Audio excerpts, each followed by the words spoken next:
My paranormal stories are a very long list.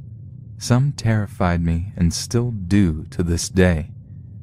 I'm 27 and live in North Carolina, and that's where everything has happened.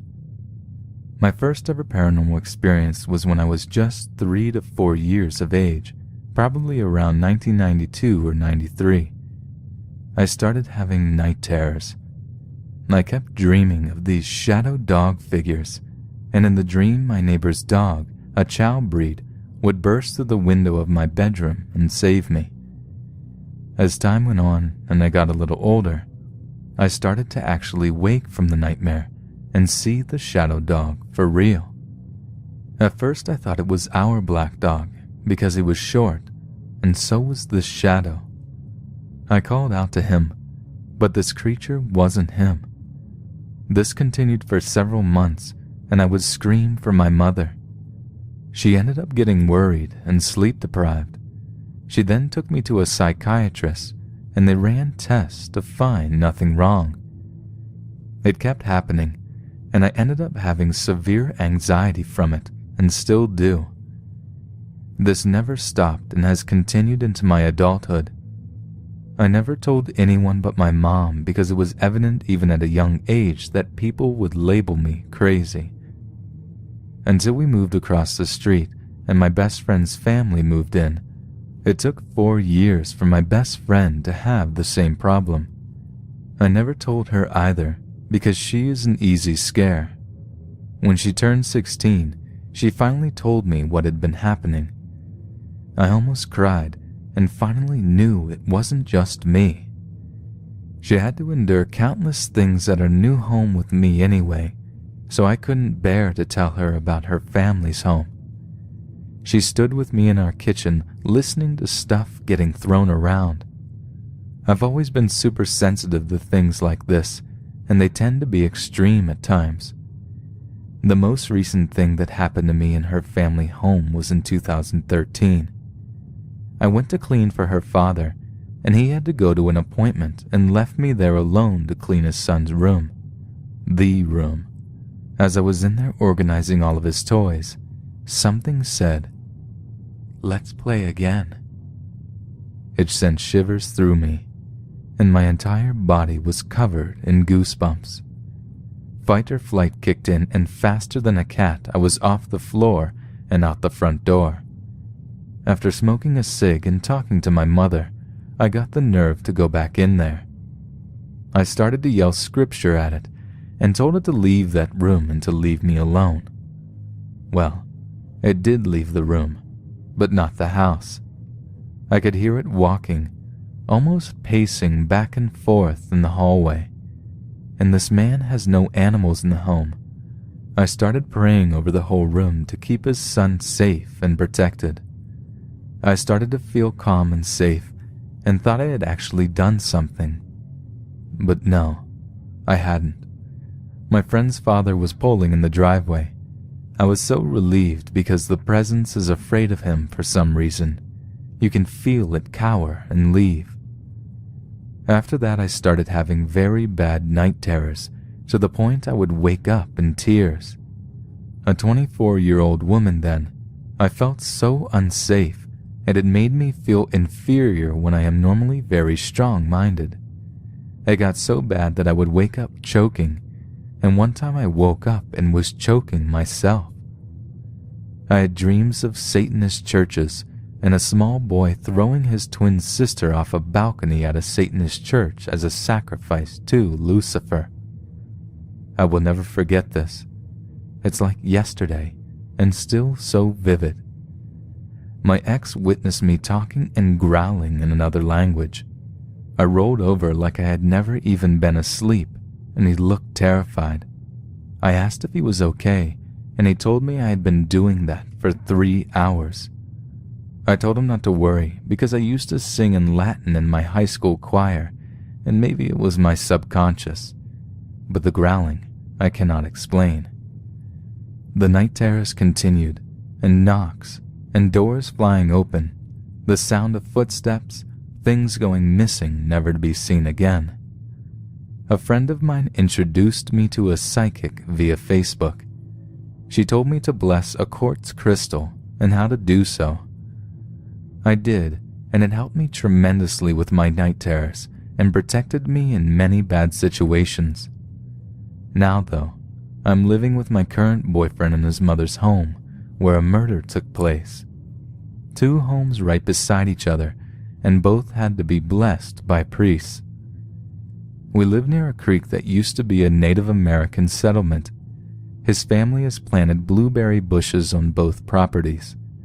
Still, though, I pick up on something present on the land, and I've heard a residual gunshot in the home. After I heard the shot, 2 days later I was lying down for bed, and something ran a finger up my side, and I jumped closer to my boyfriend and wouldn't let go of him. I was shaking.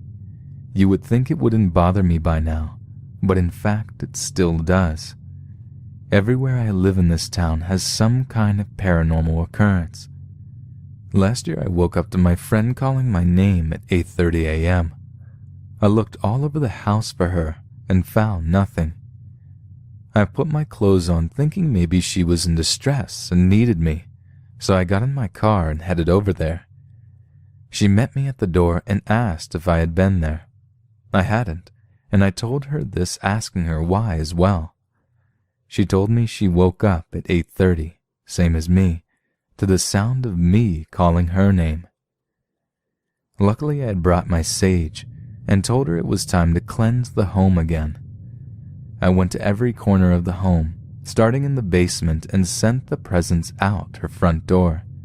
She did as I did, of course, because the land and home belonged to her, making it more effective.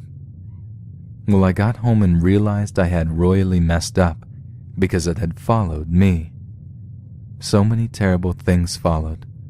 I smudged my father's home where I was staying because my sister was doing drugs and becoming increasingly more violent, which wasn't actually normal, even on the drugs.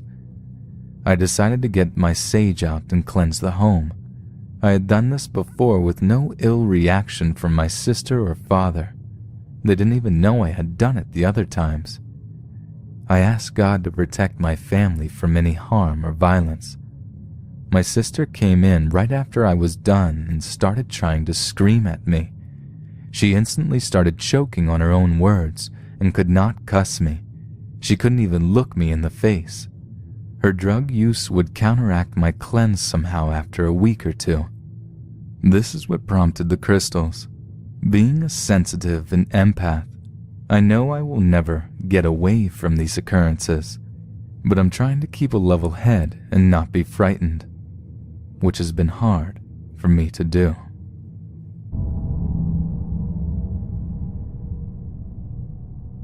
Over the course of my 49 years of life, I have had many paranormal experiences. In my early life, I heard an electrical buzzing sound, or maybe something like a swarm of bees leaving my dad's room on the 3rd day of his passing. The sound was heard clearly inside our house, and all of us present followed it out our back door and heard it leaving our house and going up into the night sky. Later in my life, I lived in many houses that had paranormal issues. I told people over those years that is why the rent was so cheap. I experienced a ghost black cat that would not let me cross the street one evening. That one freaked me out because I could see his silhouette, but my hand passed right through him when I tried to pet him. And yet another incident with an animal happened one evening a few years ago in my sister's apartment. She had 3 dogs, and the oldest one was put down due to health issues that were causing him a lot of pain. My wife and I stayed one evening, and we had to sleep on the living room floor because it was my sister's last evening at the apartment, and she had already moved all the beds. My sister was going to sleep on her couch with her other 2 small dogs. As my wife and I settled in and lights were out, my wife suddenly said, "There is a freaking dog lying on my feet." I also felt it, but just to make sure, I moved and started to rub his side with my right foot. I could feel his firm coat, but oddly not warm. I reached over for the flashlight, and when I turned on the light, there was no dog at our feet, and the other two were lying on the couch with my sister. My wife said it felt like it floated down on her foot and not walked on her makeshift bed. About 19 years ago, I had a friend who passed at the young age of 25. I'm convinced he came back to thank me in a dreamlike state for something I said about him. Not long after this happened, I was lying on my bed one morning and heard a coin hit the floor, somewhere either in our kitchen or living room. It was still dark, and I had my eyes closed, but I could hear this coin coming down the long 50-foot hallway straight to the foot of my bed. Then it started to go around in circles until it vibrated to a stop. As soon as it stopped vibrating, my alarm clock went off, and it was exactly 5 a.m. I heard my wife, who was sleeping with my daughter in the other room, get up and go to the kitchen. As I was getting ready to leave, I stopped at my front door as my wife said, "Do you know what woke me up this morning?" I immediately said, "A penny." Then I said, "Wait a minute, I haven't even seen it yet." As we both walked back the hallway, I stopped in disbelief at what I saw on the hallway. I said, "What's wrong with this picture?"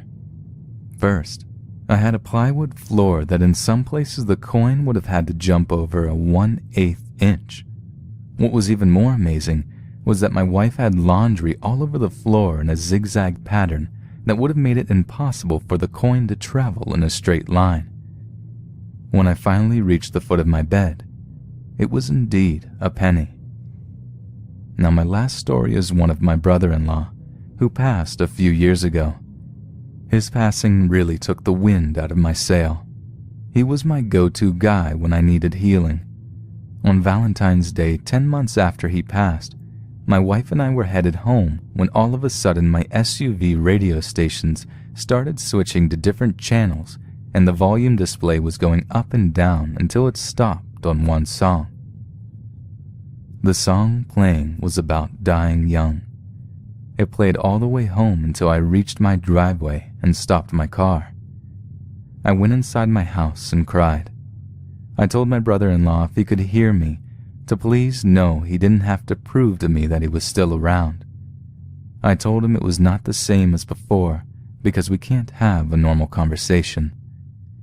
Fast forward a few months, and I was at the end of my rope arguing with my young daughter one night.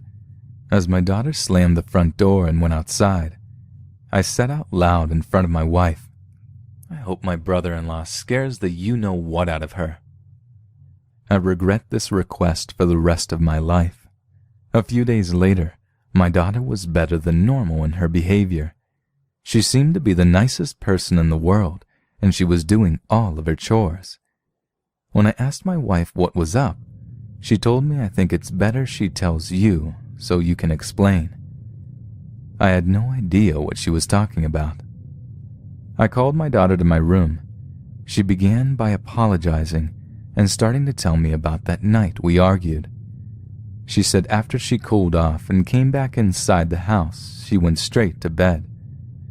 During the night, she said she felt something pick her up and lay her down on the carpet next to her bed. She woke up, but was too scared to open her eyes. She then felt herself being dragged across the carpet and could feel the fibers dragging across her face until she came to a stop. As she summoned herself to open her eyes, she found herself in the middle of our hallway. She got up and ran back to her room and covered her eyes with her bed sheets. Reluctantly, I told her what I said that night and vowed never to repeat it. I told her that our loved ones need to be at rest and should never have to come back to solve our problems. I told her we should never open doors we cannot close because sometimes unwanted spirits cross over and cause more tension in our lives. Nevertheless, this incident came with both positive and negative results in our relationship. She is still somewhat in denial of the paranormal and wishes to put the whole incident behind her.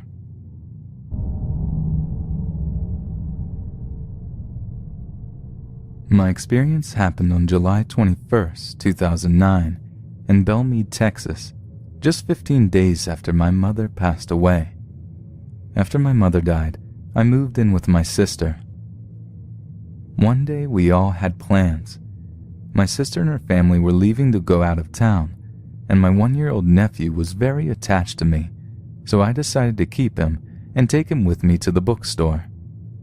My brother-in-law turned some rock music on while everyone was getting ready, when all of a sudden the stereo switched to country music and the volume went up really loud. My mother always listened to country music on that stereo.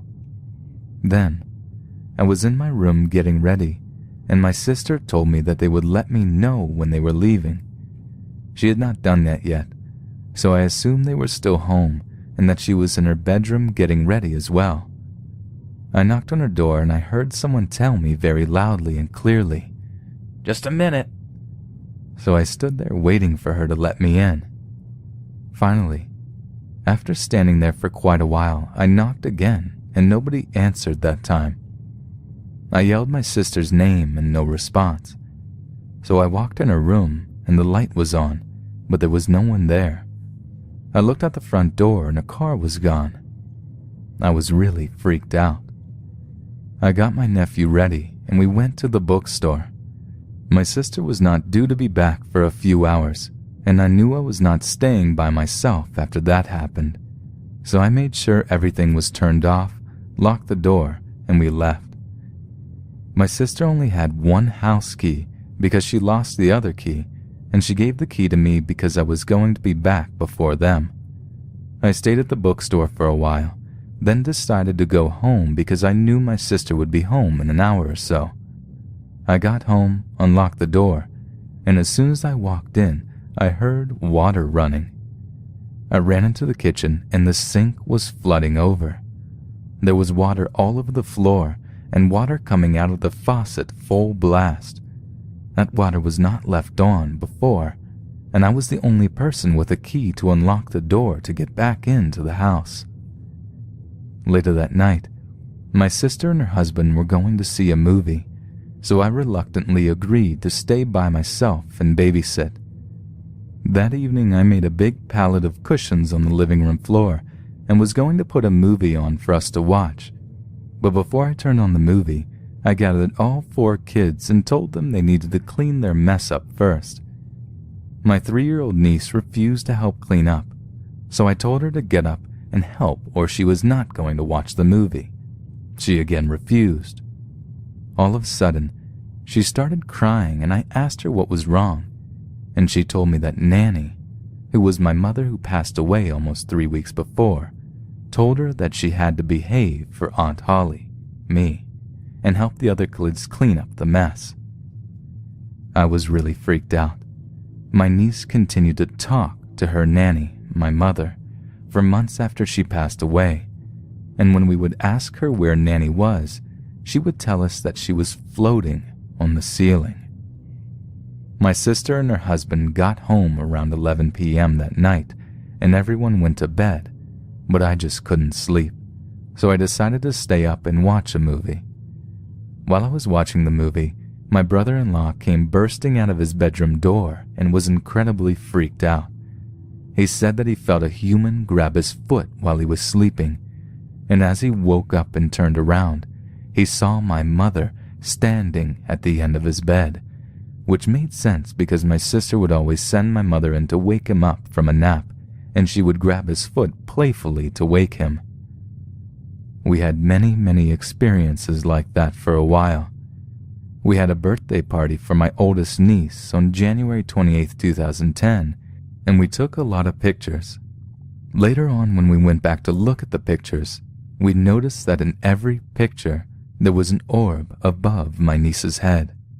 There were pictures of my niece opening gifts, of her playing outside. In every picture, she was doing something totally different and in different rooms of the house, and the orb was still above her head. And we obviously think that it is our mother visiting her for her birthday, because our mom loved us and her grandkids very much, and she actually lived with my sister for years before her death.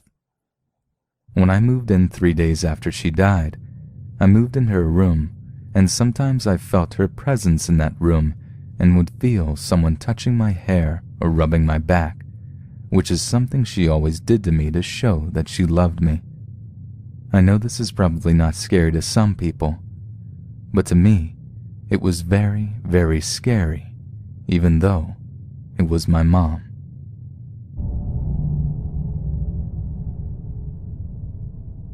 I'm a 22-year-old girl, and the following incident happened when I was 17 years old. I live in Kerala, India with my family, consisting of my dad, mom, and younger brother. We moved to this house 2 years back, and everything was normal. I usually go to sleep very late at night, spending time reading books or listening to music. One night after listening to music for a very long time, I became sleepy and removed my headphones. I clearly remember checking the time, and it was around 3 a.m. I was simply lying down to try to sleep, and that's when I heard a sound. Concentrating further, I was able to understand that it was a weeping sound, and probably from a little child, and it was coming from the next room. I immediately checked the other 2 rooms for my parents and brother, and they were all sound asleep. We all keep our doors open at night. I also checked the neighborhood for lights, and I couldn't find any. I was really confused and went to the dining room from where the sound was heard louder. I asked who it was, and suddenly the weeping was heard from the living room. I followed the sound into the living room and repeated the same question, and now the sound started coming from my room. I became really confused this time and went to my room. As soon as I entered my room, the weeping sound stopped abruptly. Before this, I had never experienced any paranormal activity, though I strongly believed in it. My grandmother had told me plenty of her paranormal experiences. I decided to let it go and get some sleep. I closed my door and climbed into my bed, where I heard a knock on my door. At the same time, there was a thud on my window. By this time, I got a bit scared and got under my covers and was finally able to sleep. When I woke up in the morning, I felt really stupid and tried to dismiss the experiences as my imagination. When I told my mom about this, she asked me to lock my door at night and to get to sleep early. I thought it was all over, but from that day I felt a presence with me in my room every night. It never tried to communicate with me or scare me, but I could always feel it with me at night when I'm home alone. This continued into the following year when I entered college and moved to a hostel. I no longer felt the presence around me, not even when I came back to the house to spend vacations. After a year or two, however, I got a frantic phone call from my mother about her experience the previous night. That night she was laying on the bed unable to sleep when she heard a weeping from a little child. She got really afraid because she knew that nobody in the house was awake during that hour, and she listened carefully without making any noise or getting out of the bed. As she listened, the weeping got louder, and she realized that whatever it was approaching her. She was terrified and searched for the light switch. The sound got closer, and at the last moment she was able to switch on the light, and the sound abruptly stopped. She immediately got out of the bed and locked the door. She slept with lights on that night. When she woke up in the morning, she remembered about my experience and called me. She started locking her door at night, and neither of us heard that sound again.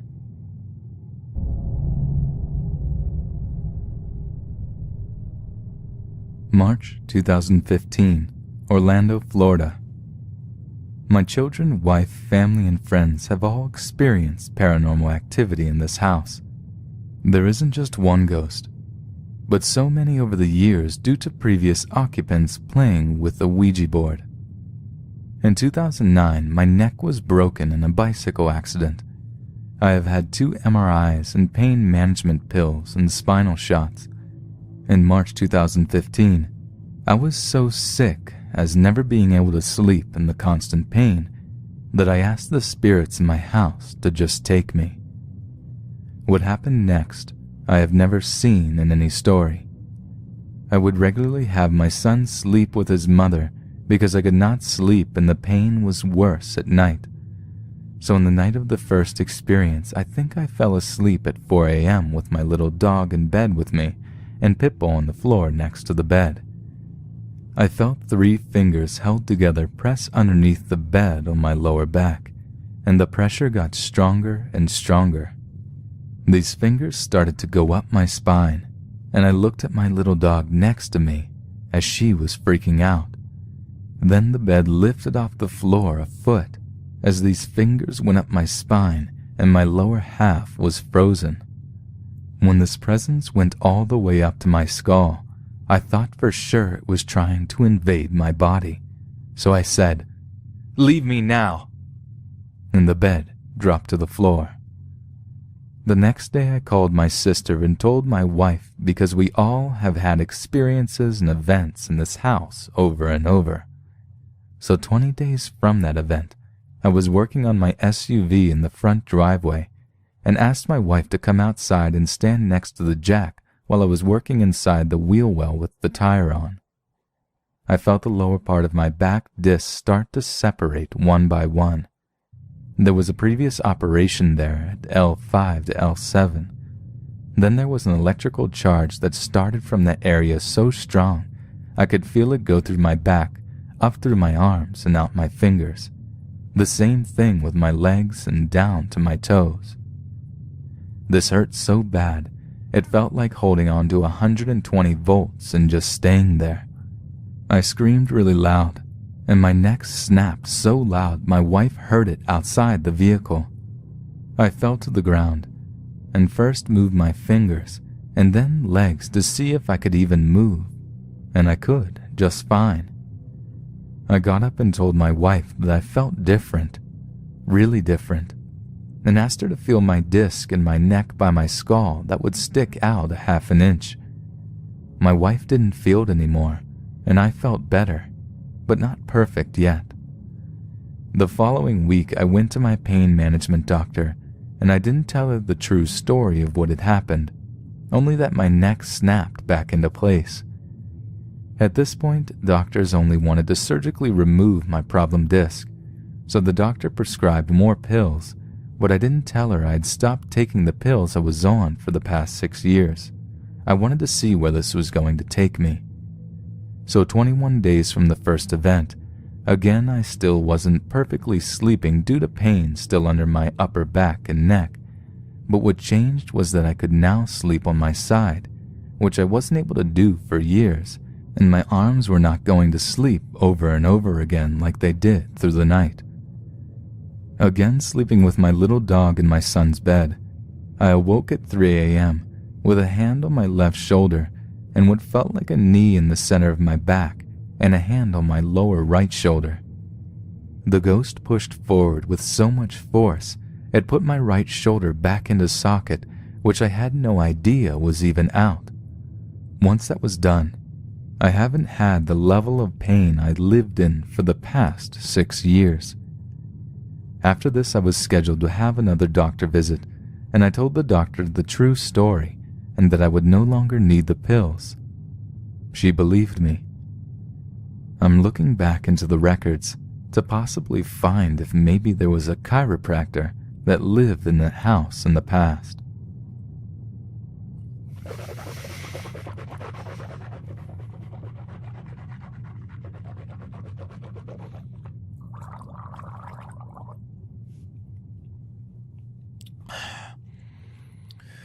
Holy fucking shit.